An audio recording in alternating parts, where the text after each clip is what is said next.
Ashafasha dukure nyarenga n'ibyo riko rirareba nayo ngirukira kandi iyo jojo bijigita umusozi aho yiriwe nta rungu nta maganya nta gahinda mash inka imirima n'ibidukikije bezuka n'ibihugu bihoza abana ndekukura nama ndumwongere w'amagana nsangiye umurimo ndamuganga kura inyongo ngakura kwaje inka imirima n'ibidukikije ni ikiganiro mutegurirwa n'Umushikiranganji bw'uburimyi ubworozi n'ibidukikije mukagishikirizwa na televiziyo y'u Burundi.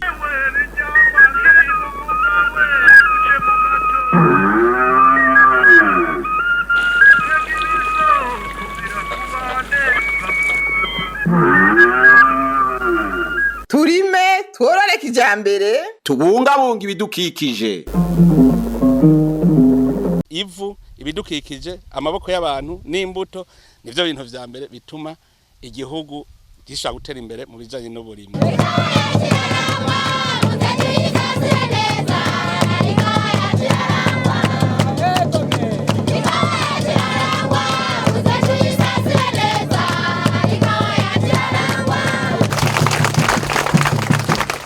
Kuwa kabiri igenekerezo rya 12 mukakaro umwaka w'ibihumbi 2022 Umushikiranganji w'uburimyi ubworozi n'ibidukikije yarishikiye ku Kivi mu ntara ya Bubanza komine Musigati ku mutumba Gashinge agiye gutanguza icese isekeza ry'ikata n'isasira ry'ikawa. Aha rero twishikiye ngaha kugira ngo mwumve yuko atakindi kituragishinga atari kuba kumwe namwe ngo tubatere intege mu bikorwa byanyu bya misi yose, kandi nabonye murabikunda cyane mwikomera amashi.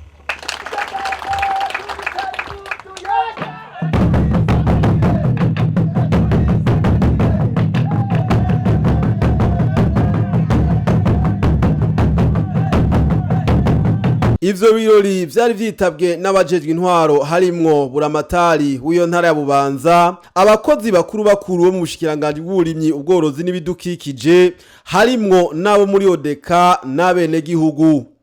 Ivyo bikorwa bikaba vyaranzwe no gukata no gusasira ikawa. Umugoronome wa komine Musigati akaba yaragarutse ku kamaro k'ivyo bikorwa bibiri. Uko bisanzwe bikorwa nukuvuga ko mu kwezi kwa gatanu tugomba kuja mu kwezi kwa gatandatu no kwezi kwindwi abarimyi bose baba bariko barahiraheza gusarura ikawa ryabo mu bitimo. Muri ico gihe baca bitegura kugira ngo mu vy'ukuri babanze bakorere ibipimo vyabo, barabe ko ibipimo vyabo bimeze neza, harimo urugunda bakarukuramo, harimo ibitameze neza bakabitunganya neza kugira ngo mu vy'ukuri baze gusasira ikawa ryiza bizeye.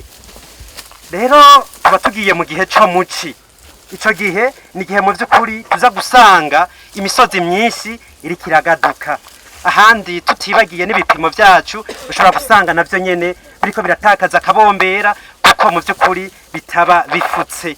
Twaheza rero tukabwira abarimyi bose barabizi, barayitegura kugira ngo bahangane n'ico gihe. Iyo dusasiye rero ibipimo birafise ubusho butari buke. Ibi vyatsi iyo dusasiye mu kwezi kwa gatandatu no kwezi kwindwi bituma mu vy'ukuri aka kabombera ntaho imvura yari kiragwa gace kaguma mu bipimo vyacu. Turaheza rero tugasasira kandi dusasiye neza, kuko hariho abarimyi ushobora gusanga bagira bati twasasiye ariko bakababuye yemvye, ariko mu mategeko tubwirizwa kugira ivyatsi bikwiriye, aho nogira nti tugakwiza umusezero wa santimetero 10 ubwatsi kugira ngo mu vy'ukuri dufuke ikawa ryacu neza. Murabizi mu kwezi kw'icenda imvura naho ibiri hafi gutasura. Iyo rero itasuye bya vyatsi twashira mu bipimo biraheza bigacika amase. Amaze gucika amase murumva ko haca haboneka ingaburo y'ikawa ryacu, maze rero ikawa rigatanga umwimbu ushimishije kandi umwimbu w'akanovera. Ntitwovyibagira iyo turiko turasasira ikawa ryacu, murabona ko ikawa turitera ku misozi ntabwo turitera mu mwonga. iyo rero twiteye ku musozi murabizi ko inkukura kwibaho mu gihe hataba hari imikobeko. Iyo rero dusasiye tuba turiko turagwanya ya nkukura, kuko ibi vyatsi mu gusasira ntitubitumberanya n'inkukura kugenda, ariko turabikika kugira ngo tugabanye umuvuduko w'inkukura. Hejuru y'ico imvura iba yaguye mu kwezi kw'icenda no mu mezi akurikira. No kuvuga ko twasasiye tugasasira neza, imvura ikabiri kiragwa, nta kibuza ko ivyatsi binaga mu gipimo.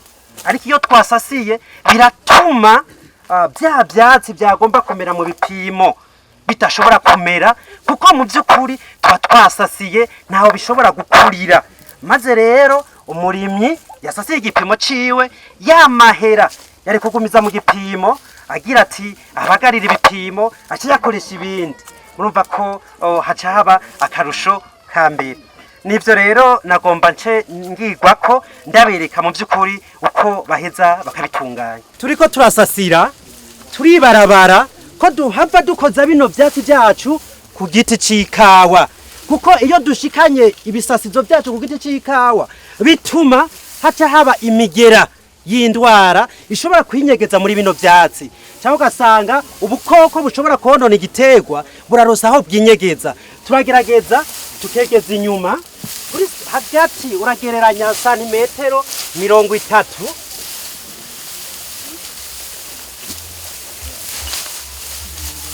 hagati ya santimetero 30 ushika kuri santimetero 40.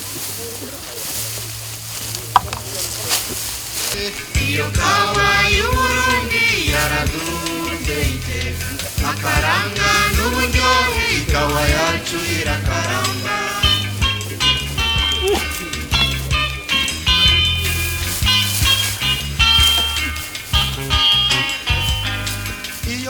Murabona rero yuko haguma habona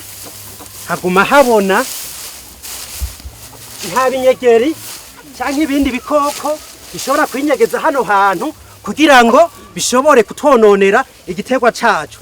Kandi atsindi kindi nababwiye yuko bino bisasizo byacu imvura imaze kugwa bizoheza bikabora bikaba mase. Bimaze kubora bikaba mase, mu by'ukuri imizi igaburira igiterwa ntabwo iri hano hantu tutasasiye. Imizige zino mwibi bice byino hino ino hino ni nayo mizi tugomba kugaburira kugira ngo izoheze ifashe igiterwa, kuko tushitse hano tugejeje hano ntashobora turiko turafasha tureze gusa imigara y'indwara cyangwa udukoko dushobora kuhinyegeza, nta n'ingaburo tuba turiko turaha igiterwa cacu.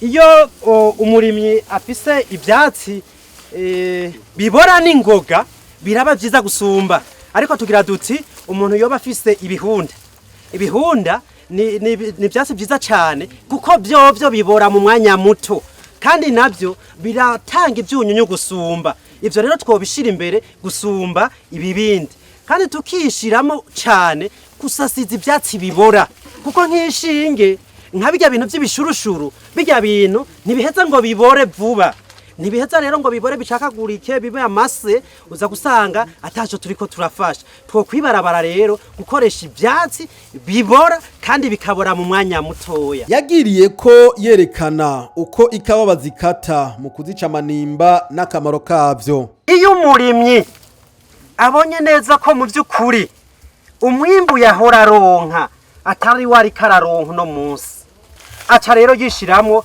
ko igiterwa ciwe abwirizwa kugica amanimba. Amanimba rero mu kuyaca aka gakoresho niko kadufasha kugira ngo ikawa ryacu dushobore kuritunganya neza.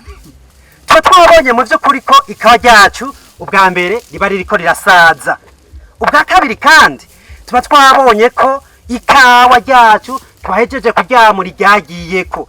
Ntidufata umwimbu uriko ngo duce amanimba, oya, tubigira mu kwezi kwa gatandatu hamwe n'ukwezi kw'indwi, niho iyo nkato dushobora kuba twayitunganya. Turashobora kuba dufise ikawa rya mbere tutaracako amanimba, aho n'ubwa mbere ikawa yacu yari kiramariza. Iki kiganza kenshi twiyumvira ko gifise santimetero 20. Duca dupima rero duhereye ku ruhande rwa ruguru, tugapima aho santimetero 20 zigwa uhereye ku isi. Maze rero aho tuguye, aho santimetero 20 ziguye, tugaca twiyumvira ko ariho tuza gucira cya giti cyacu. Kandi mu kugica nitukoresha bya bindi vy'imipanga, bya bindi vy'imihoro. Aka gakoresho karaca neza igiti c'ikawa, ugasanga aho waciye hameze nk'ahanyerera. Imvura iguye yikubita hantu yamaze akaca ashungurukira hasi. Kuko no mu guca turagerageza tugahirika aka gakoresho. No kwiyumvira kandi ko turiko turaca ikawa ntabwo turabisha mu giti hagati. Iyo rero narabishije hano mu giti hagati, amazi akubita hano naciye agaca aja mu giti. Igiti nigiheza kinage, oya kigirwa ko cuma. Nico gituma rero duhengekera inyuma yacu kugira ngo amazi yikubise hano asesera inyuma. Biba ari biti bitatu byose amazi agaheza rero agasesera inyuma. Nuko rero duheza tukabitunganya, kuko iyo dukoresheje umuhoro cyangwa tugakoresha umupanga turajemagura, sinzi ko murabibona, ugasanga hano hari ibindi bintu byinshi ku buryo y'amazi adashobora gucanyerera agende. Bino bishitashita wasizeko imvura iguyeko amazi yinjirana hano nyene, ugaca usanga rero ariko turahonya. Nuko rero duheza tukabitunganya. Iki giti murabona ko ataramariza, iki giti baramaze kugica. Ko bamaze kugica rero singuma mparura ati mbeza santimetero 20 zigwa hehe. Oya, inca niyumvira gushira ko santimetero 5 ukagereranya ati ko bari bapimye bagaca hano ti santimetero nazo 5 zogwa haa. Kuri zi santimetero 5 nongeye ko nukuvuga kuri 25 niho meza rero nkaca nkatira ikawa ryanje. Nivyo rero iyo kawa y'Uburundi yaraduze iteka akaranga n'uburyohe ikawa yacu irakaranga. Aha rero gatoya nukuvuga ko turiko turatema, hari utuntu dusigara ngaha. Utuntu dusigara ngaha iyo imvura iguye iratononera igiti ugasanga ntikimeze. Duca rero duhanagura neza kuko niyo nka yawe ufise. Gereza rero hejeje rero ubu bikoze neza ucubandanya maze igipimo cyose ukakirangiza. Umushikiranganji mw'ijambo ryiwe akaba yarashimiye uwo wese yitanga kugira ngo ico gisata gitera imbere, yongera agabisha amakoperative n'abandi bantu bagura ikawa ntibahembe abene gihugu. Hariho amashirahamwe agera ku 15 ndabivuga imbere zanyu kugira ngo muzomere icabona.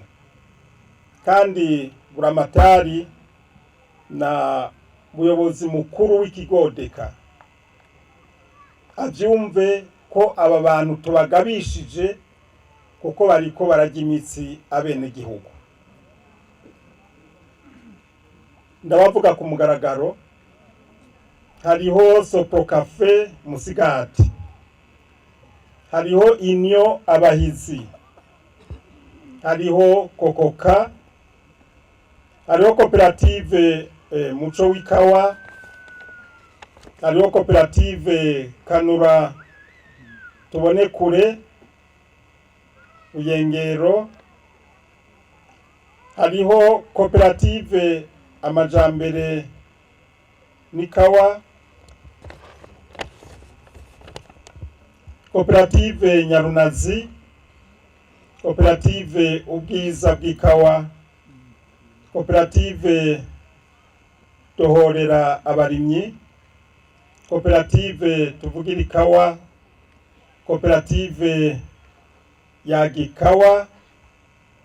CCC Bukeye, koperative Twaranyuzwe, koperative Murima Usangi na koperative Ryohera ikawa. Murumva amakoperative amazina y'ingene ameze neza, mugabo ntikibuza yuko apfukamye mu nda abene gihugu. Nyakubahwa murongoye ikigodeka na muri kumwe, aba bantu tubahaye ikiringo, turabagabishije tubahaye ikiringo c'indwi imwe. mu gihugu cyose. Kuwa kane w'indwiza nk'aya mango muzoce mudushikiriza icegeranyo c'uko bashoboye gutunganiriza abenegihugu. Mu gihe uwo munsi batazoba baratunganiriza abenegihugu, leta izoca iza kugurisha izo kawa kugira ngo irihe abenegihugu ntibagwe mu mporero.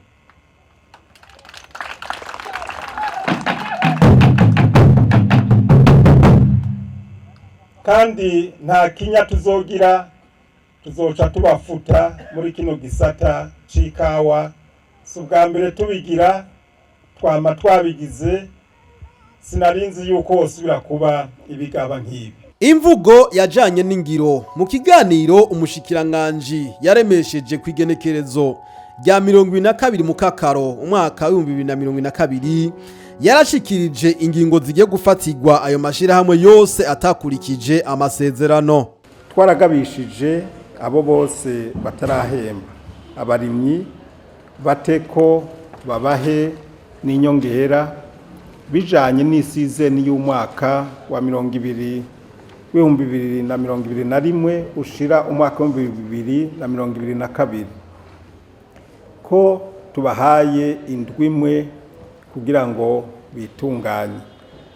Ubu rero twashaka kumenyesha ibi bikurikira dufatiye ku migwi amashirahamwe atatanze inyongera ku barimyi nk'uko twari twabaye ikiringo c'indwi. Koperative Terintambwe, Kayokwe Coffee Solution, Koperative Inkingi, Koperative Nyangwe Coffee, Kayanza Coffee Women, Koprokam, Sukam, Koperative Garukira Umurimyi w'ikawa. Duca tubime uruhusha ko gushora gushika barishe iyo nyongera harenze igenekerezo rya 30 mu kakaro mwaka wa 2022 bazoca bafutwa burundu mu gisata c'ikawa. Ikawa yabo yose ifatwe na leta ibicishije muri odeka, hama odeka icitanga iyo nyongera yongere nahembe abarimyi muri rusange. Ku mashirahamwe atakoze ihemba rya mbere ariyo Sakobu, Inyo Abahizi, Koperative Terimbere, Koperative Inkingi, Sekaspe, Koperative Nyangwe Coffee, Ikoskwa, Soprokaf, Koperative Garukira Umurimyi w'ikawa, Sodelak, Kayokwe Coffee Solution. Ingingo bafatiwe bategerezwa gutanga igihembo ca mbere n'ica kabiri icarimwe kandi imbere y'igenekerezo rya 10 Nyandagaro umwaka wa 2022. Batabikoze nabo nyene ikawa yabizoca ifatwa na leta ibicishije muri odeka ihezije guhemba abarimyi kandi bace bafutwa burundu mu gisata c'ikawa. None ihemba rya kabiri rizorangira ryari? Ikigo odeka gisabwa iki? Abenegihugu bobo bamenyeshwa iki? Twagomba twibutse kw'ihemba rya kabiri ritegerezwa kuba ryarangiye hatarenze igenekerezo rya 31 ukwezi k'umunani mwaka wa 2022. Tukaba dusabye ikigo odeka gukurikirana cyane abo bose bakigomba kujya imitsi abenegihugu kugira bakinjure hakiri kare mu gisata c'ikawa ku neza y'igihugu n'abenegihugu. Muri iyo ntumbero nyene ikigo odeka gisabwe gukurikirana kugira ntihagire amatonorero yugara mu gihe hoba hacibonekeza umwimbu ushobora kwakirwa mu ntumbero yo gukomeza akanovera. ibijanye n'idandazwa ry'ikawa itonorerwa imuhira bita cafe parshe washed. Twashaka kumenyesha bene gihugu bose muri rusangi na cane abarimyi b'ikawa hamwe n'abakorera muri ico gisata ibi bikurikira. Umuntu wese afise ikawa yatonoreye imuhira ategerezwa kumenya ko iyo kawa ari igihugu akongera akayikingira. Iyo kawa izogugwa n'abasanzwe bakorera mu gisata c'ikawa muri iyi season y'umwaka wa 2022 ushira umwaka wa 2023 hamwe n'umuntu wese abishoboye atamakosa yagirizwa mu gisata c'ikawa muri kahise kandi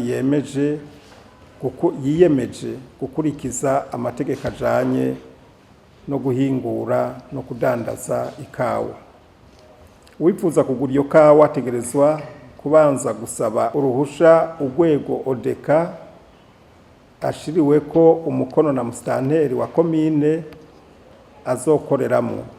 Ategerezwa kandi kwerekana ikibanza kimwe ntabanduka azokwegeranirizamo iyo kawa kugira ngo izoshobore gukurikiranwa neza. Abarimyi bose bafise ikawa yatonorewe imuhira basabwe kuyanikira ikuma neza imbere yuko bayigurisha. Kirazira kikaziririzwa kunguruza ikawa inyuma y'isaha 12 z'umuhingamo. Ikawa yatonorewe imuhira izokwegeranwa gushika igenekerezo rya 15 Nyakanga umwaka wa 2022. Abazokwegeranya umwimbu w'ikawa yatonorewe imuhira bategerezwa kuriha ikori muri komine ringana amafaranga 46 ku kiro imbere yuko ayijana mu mahinguriro ajejwe gukobora ikawa. Twisunze igiciro ku isoko mpuzamakungu ci New York hamwe n'ibindi bikorwa bijanye no guhingura ikawa kugeza ishoke hanze mu ntumbero kandi yo kubandanya duhimiriza kugwiza umwimbo w'akanovera. Igiciro ntarengwa kizogugwa ikawa yatonorewe imuhira n'amafaranga 1,500 ku kiro. Twagira dusozere dusubira gushimira no gutera intege abo bose bitanga batiziganya kugira ngo igisata c'ikawa kibandanye gitera imbere. Isizeni ry'umwaka w'2021 ushira umwaka w'2022 ryagenze neza. N'ikimenyamenya nuko abarimyi baronse inyongera hejuru y'impembo yabo. Igisigaye nuko no mwisizeni ry'umwaka w'2022 ushira umwaka w'2023 abo bose bahurikiye mu gisata c'ikawa bose nyira ku mugozi umwe bakungurunani mu gukora. Aho niho wa mufuko uzoronka amafaranga na wa munwa ugashikirwa n'ivyo ufungura. Ashafasha dukure nyarenga ngivyo ribiko rirareba nayo bwirukira kandi iyo jojo bijigo bijigita umusozi aho yiriwe nta rungu nta maganya nta gahinda mash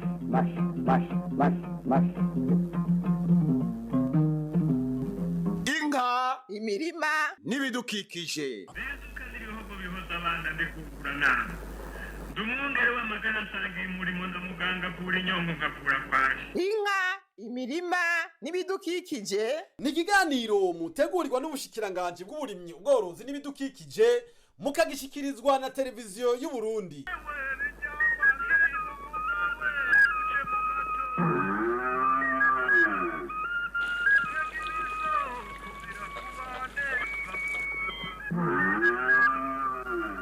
turime tworore kijambere Tubungabunga ibidukikije.